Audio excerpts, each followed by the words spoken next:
Welcome to Making Sense of Alzheimer's Disease. I'm Jason Karlawish, and joining me today is Philip Marshall.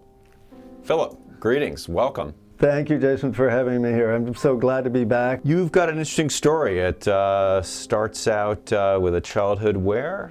I was born in Washington, in D.C., and my father was working for the CIA at that point. So shortly after that, basically when my brother, I have a twin brother, we all packed up and ended up in Istanbul. Spent a year there, and then came back to the States. And actually, we came here to the main line for a year, and then ended up in New York. You also come from a fascinating family, in particular a grandmother. Tell us about Mrs. Astor.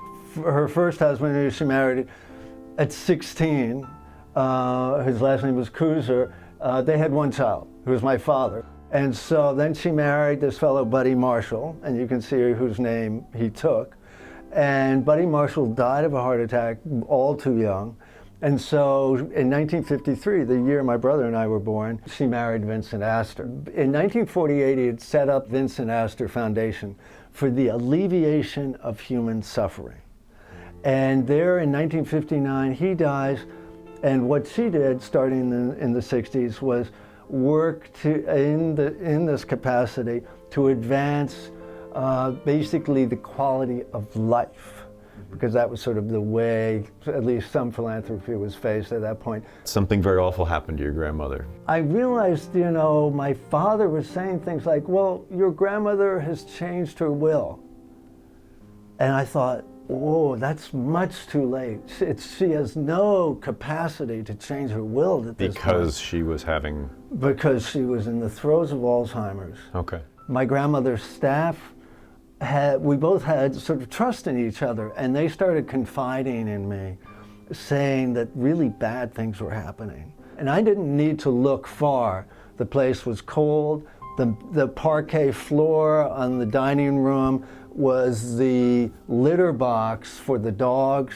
There was deprivation, what I'll now call deprivation. And we didn't know at that point that she'd written $5 million check to my father.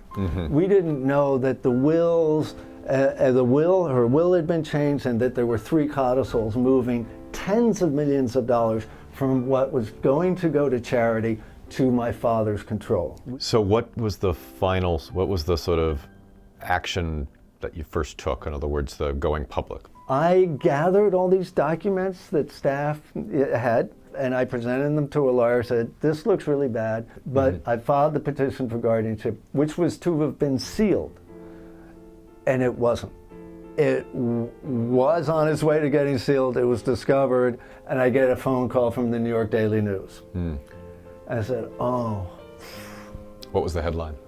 Disaster for Mrs. Astor. You could have done things differently. You could have made different decisions here. You could have chosen, for example, to ignore this. You could have chosen to be complicit in it, but you didn't. You chose to pursue it. And why? Why did you do that?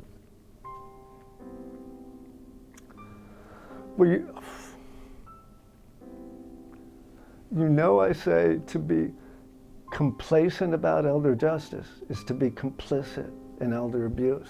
If we walk away from our elders and from such unconscionable actions, we are complicit.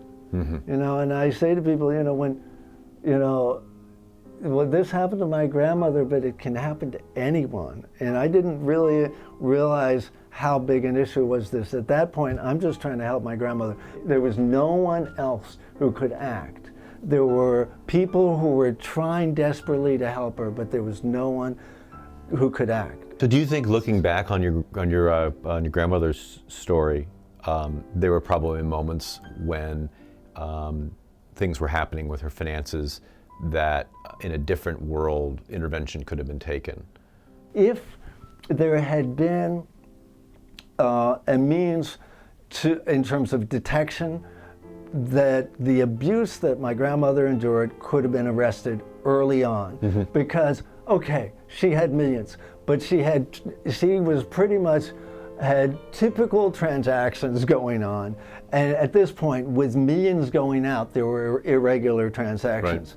And what happens is there are, probably about 6 forms of abuse, but the top 2, based on reality, is elder financial exploitation and that emotional or psychological abuse. What is your understanding of what is elder justice? I was trying to create an absence of tension for my grandmother. I was trying to help in seeking guardianship, I was trying to help my grandmother and help those who were helping her. It now was only last year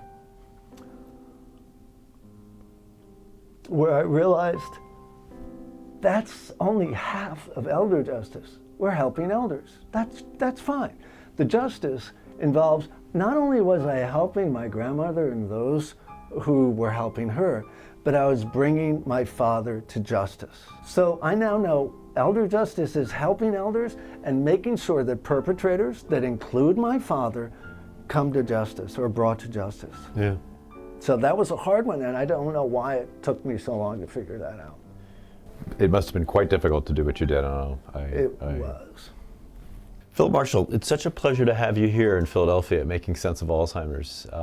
Your story is compelling, and I applaud your bravery and your willingness to continue to speak up. Susan, thank you for inviting me here today, and thank you for inviting me to your amazing World Economic Forum conference last year that so spurred me. And I really appreciate for everything you're doing in the field with elders. Well, thank you. Forward together. You bet.